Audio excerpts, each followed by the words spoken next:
देखिए बेटा, component of हमको अब फाइंड आउट करना है कंपोनेंट ऑफ एक्सेलरेशन, ठीक है, वेलोसिटी नहीं, acceleration at time t is equal to 1 in the direction i plus j plus 3k। तो फॉर्मूला क्या होगा एक्सेलरेशन का, इसलिए a डॉट और i plus j plus 3k के डायरेक्शन में है, इसलिए इसका यूनिट वेक्टर जो कि हम लोग ऑलरेडी फाइंड आउट करके रख चुके हैं। अब a वेक्टर की वैल्यू को सब्स्टिट्यूट करना है, यहाँ से लेंगे और इसको यहाँ पे पुट कर देंगे, ठीक है, और ये एज इट इज रहेगा। ये दोनों का डॉट प्रोडक्ट लेंगे, ठीक है, i के कोफिशिएंट को मल्टीप्लाई करिए डॉट प्रोडक्ट लेने के लिए j के कोफिशिएंट को, तो 6 + 2 आ रहा है क्योंकि ये 0 है, तो 8/√11 हमारा आंसर आ रहा है, ठीक है। चलिए अभी हम लोग, ये हमारा था component of any vector in the direction of b vector, ठीक है। अब हम tangential component at, normal component an find out करेंगे, ठीक है। चलिए देखिए the question on this too. Now see the question, a particle moves along the curve r vector is equal to t cube minus 4ti plus t square plus 4tj plus 8t square minus 3t cube k, ठीक है। ये r vector की value है जो कि मैं आपको बताते ही साथ साथ यहाँ पे हम बता दिए कि हमने इसको कॉपी भी कर ली है, ठीक है। चलिए आगे बढ़ते हैं। t is the time, find the magnitude of tangential and normal component of acceleration. मतलब हमको क्या फाइंड आउट करना है, टेंजेंशियल कंपोनेंट मतलब at, normal component means an, और इसको किस पॉइंट पे फाइंड आउट करना है, at t is equal to 2 पे, ठीक है। होप सो कि आपको समझ में आ गया है, ठीक है। टेंजेंशियल और नॉर्मल कंपोनेंट के हम फॉर्मूले आप लोगों को बता देते हैं, ठीक है। टेंजेंशियल कंपोनेंट का फॉर्मूला होता है at is equal to a vector acceleration vector और यूनिट टेंजेंट वेक्टर का डॉट प्रोडक्ट, और an जो होता है वो होता है magnitude of unit tangent vector cross product acceleration vector. इसका मतलब है ये दोनों फाइंड आउट करने के लिए हमें एक्सेलरेशन वेक्टर और unit tangent vector find out करना है, ठीक है। तो एक्सेलरेशन वेक्टर फाइंड आउट करने के लिए सबसे पहले हम लोग dr/dt फाइंड आउट करेंगे, उसके बाद एक्सेलरेशन वेक्टर लिखेंगे d2r vector upon dt vector, dt square होता है, ठीक है। ओके चलिए देखिए, dr vector by dt find out करना है, तो ये इसका डिफरेंशिएशन लेंगे 3t स्क्वायर t का 1, तो एक्चुअली इसको इस तरीके से नहीं लिखना चाहिए, इस तरीके से 3t स्क्वायर माइनस 4i, ठीक है, 3t square minus 4i, i हमने कॉमन लिख ली, इसको हम लोग लिखेंगे 2t प्लस 4, सेम यहाँ पे j को मैं कैंसिल कर देती हूँ, j हम लोग अभी कॉमन रह देते हैं, तो ये 2t और ये प्लस 4 हो गया बेटा। इसका भी वैसे ही करते हैं 16t, ये k को मैं कैंसिल करती हूँ 16t और माइनस 9t स्क्वायर, ठीक है, और ये k हो गया।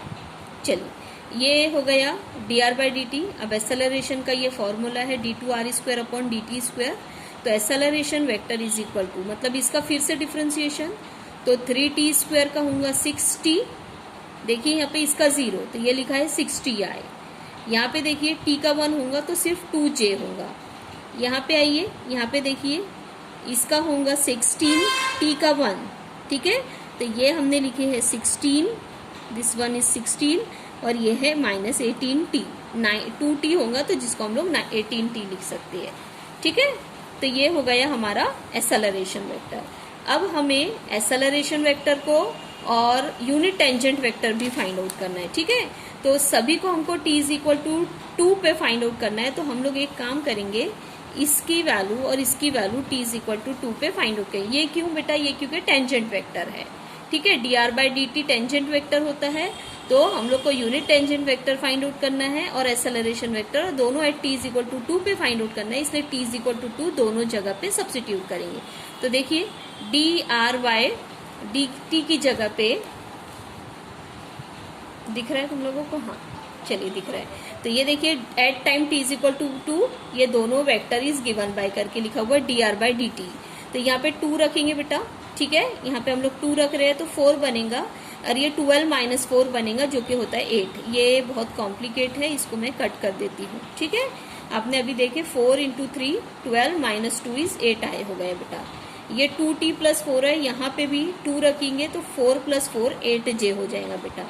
यहाँ पे आप 2 रखेंगे तो ये होता है 32, और यहाँ पे 2 रखेंगे तो 4, ठीक है, 9 इंटू 4 36 होता है, और ये 32 हो रहा है बेटा, 32 minus 36 that is minus 4k हो गया, ठीक है। चलिए अभी एक्सेलरेशन को भी t इज इक्वल टू 2 पे फाइंड आउट करते हैं। तो ये बन गए 12i, ध्यान से देखिए ये 2j ही रहेगा और ये यहाँ पे 2 रखेंगे तो 36 16 माइनस 36 दैट इज -20 होता है। ये इतना इनडायरेक्ट करने की जरूरत नहीं है, ये डायरेक्ट वाला ठीक है। 12i प्लस 12j -20k, ठीक है। तो ये दोनों हमने at time t is equal to 2 find out कर लिए हैं। ये तो बिल्कुल रेडी है, इसको अभी यूनिट टेंजेंट वेक्टर के लिए रेडी करना है। तो देखिए यूनिट टेंजेंट वेक्टर का हमने फॉर्मूला लिखे हैं और अब हम करेंगे सब्स्टिट्यूशन। ये है हमारी वैल्यू और अंडर रूट मतलब क्या होता है बेटा 64 प्लस 16 आप कैलकुलेशन करके डायरेक्टली देख लीजिए 144 होगा। आपको dr बाई dt का मैग्नीट्यूड करना है तो under root of 64 plus 16 that is 144 होगा और 144 का मतलब होता है 12। अब हम यहाँ से क्या करेंगे, न्यूमरेटर से 4 और डिनोमिनेटर से 4 को कैंसिल कर देंगे तो हमारा आंसर आएगा 2i plus 2j minus k और अपॉन में 3।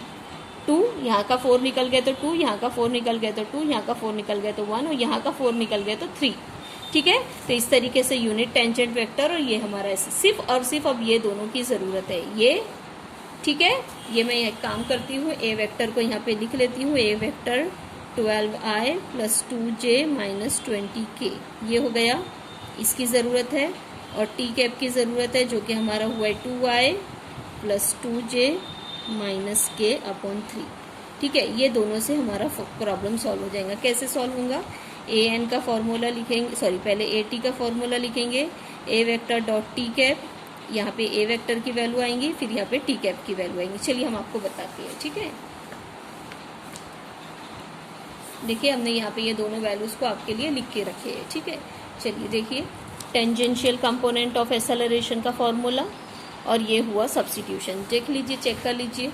12i plus 2j minus 20k, ये 2i plus 2j minus k upon 3, ये दोनों बस यहाँ पे ज़रा सा डॉट प्रोडक्ट का साइन लगाने की ज़रूरत है, ठीक है।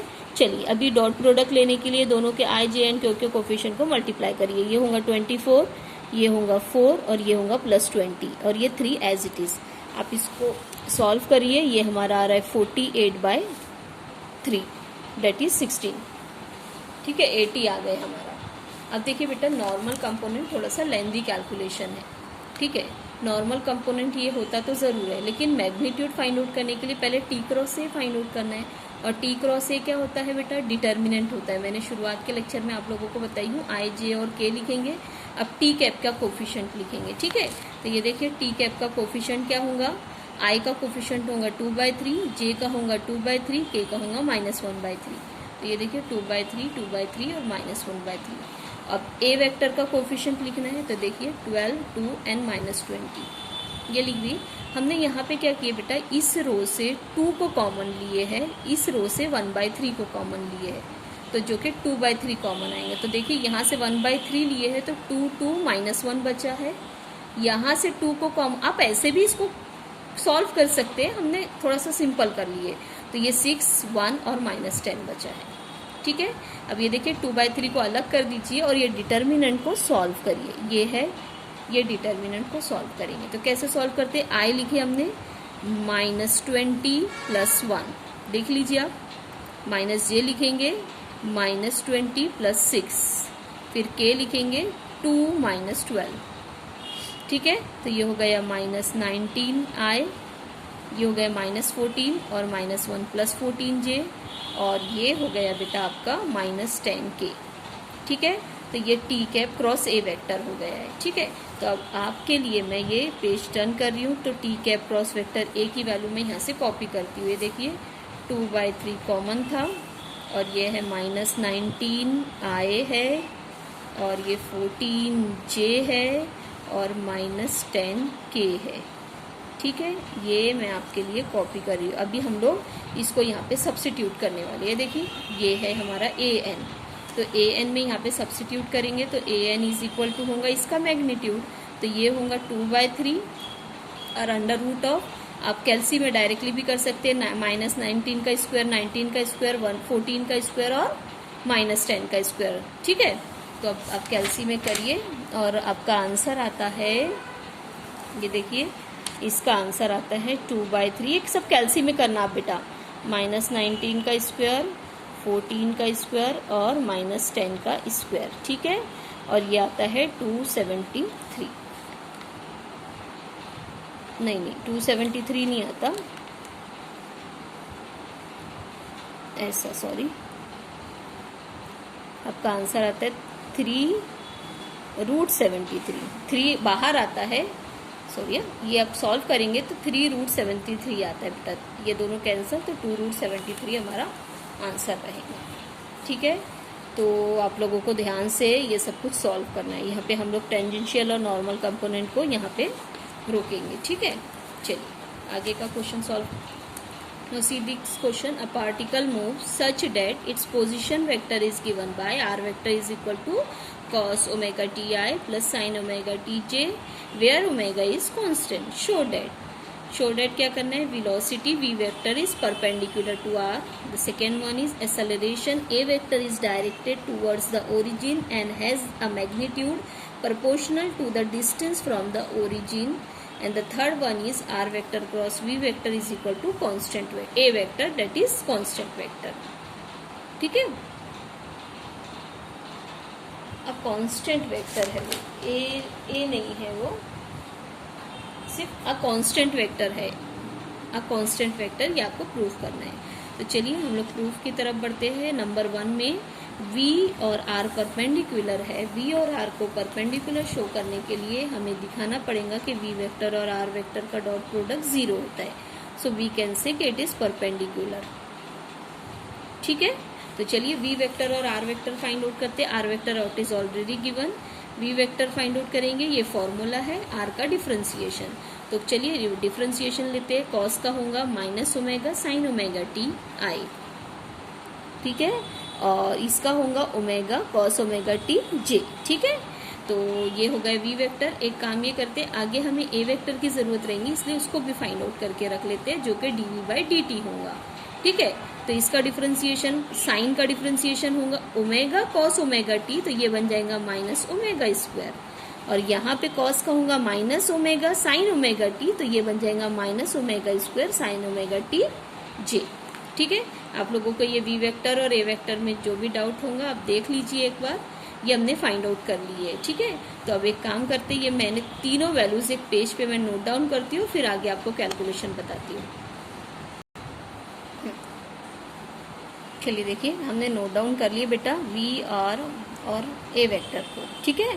पहला क्वेश्चन था हमारा, velocity V vector is perpendicular to, ये this is not particle, it is perpendicular to R vector, ठीक है, सॉरी, V और R वेक्टर को परपेंडिकुलर शो करना है। तो देखिए हमने V डॉट R वेक्टर लिए है। V वेक्टर की वैल्यू देखिए मैंने यहाँ से सब्स्टिट्यूट कर दी हूँ, और डॉट करके R वेक्टर की वैल्यू भी सब्स्टिट्यूट कर ली हूँ। आप चेक कर लीजिए, दोनों का डॉट प्रोडक्ट लेने के लिए हमने I के कोफिशिएंट को मल्टीप्लाई किए हैं, तो -omega sin omega T cos omega T मिली है, और ये दोनों की ये है तो omega cos omega T sin omega T, this two get cancel, so we have the dot product 0, hence it is perpendicular, ठीक है। Now the second question is acceleration is directed towards the origin, ठीक है। अब देखिए बेटा, acceleration की ये value है, ठीक है। इसमें से हम अगर से -ओमेगा स्क्वायर कॉमन ले लिए, ठीक है, ध्यान से देखिए, तो cos omega T I plus sine omega T J मिलेगा हमें, ठीक है। ये A वेक्टर है, यहाँ से हमने ये कॉमन लिए, मैं यहीं पे बता रही हूँ, अब ध्यान से सुनेंगे। ये है -omega square cos omega T i, sorry मैंने दो बार लिख दी हूँ, और sin omega T j, this is the value of R, so we can put its value is equal to R vector. अब आप देखिए A vector is equal to क्या आ रहा है, -omega square into R vector, ठीक है। हमने वेक्टर अलजेब्रा में आप लोगों को बताया है कि if we can write A vector is equal to some scalar multiple of B vector, we can say A and B are parallel vector, ठीक है, ओके।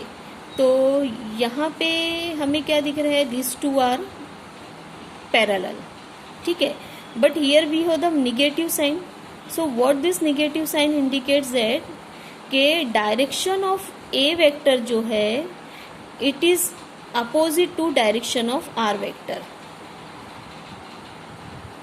देखिए बेटा, A vector is equal to minus omega square into R vector है, ठीक है। Okay, तो अब ये हमें क्या इंडिकेट करता है कि ए और आर जो है ये निगेटिव साइन हमें बता रहा है कि ए और आर की जो डायरेक्शन है वो अपोजिट है। ए अगर से इस डायरेक्शन में है तो आर इस डायरेक्शन में होगा, ठीक है। ए और आर की डायरेक्शन अपोजिट है। What this negative sign indicates, इसका यहाँ पे जरूरत नहीं है, सॉरी। ए और R is opposite in direction, ठीक है। हमको ये तो प्रूफ नहीं करना है, हमारा सेकेंड क्वेश्चन है, सॉरी इसी यही क्वेश्चन है कि A is directed towards the origin, ठीक है।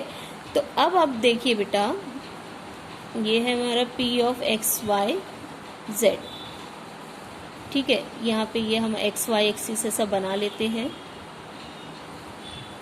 एक्स वाई एंड जेड ऐसे, ठीक है। ये आर वेक्टर होता है बेटा। ये व्हाट इज दिस आर?